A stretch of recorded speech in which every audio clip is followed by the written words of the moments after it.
زما سیاسي زمونږ مشر او قائد عمران خان زما باندې حق دی ما چې هغه کې څه لیدلي دي اما دا لیدلي چې په دینه مخکې په بل یو حکمران کې په پاکستان کې ما نه دي لیدلي هغه کې چې څه ما کتلي دي د هغه د حضور نبی کریم صلی الله علیه وسلم کوم یو صحابي باره کې څوک راله که نه وی چې هغه چې دی داسې و داسې و نو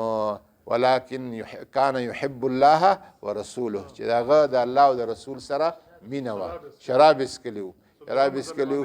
څلورم ځنم چې اوس کله نو حضور صلی الله علیه وسلم فرمایي چې د چې دی الله تعالی او د الله د حبیب سره مینه وه دې سړي د الله تعالی او د الله د حبیب سره مینه دعا ورته وکړه چې دا مشکلات خدای پاک آسان کا الله تبارک وتعالی دې دغه مشکلاتو نه راوباسي او پاکستان خدای پاک په صحیح لاره باندې په نظام مصطفی صلی الله علیه وسلم په لار باندې روان کا د ریاست مدینه په نقش قدم باندې خدای پاک روان کا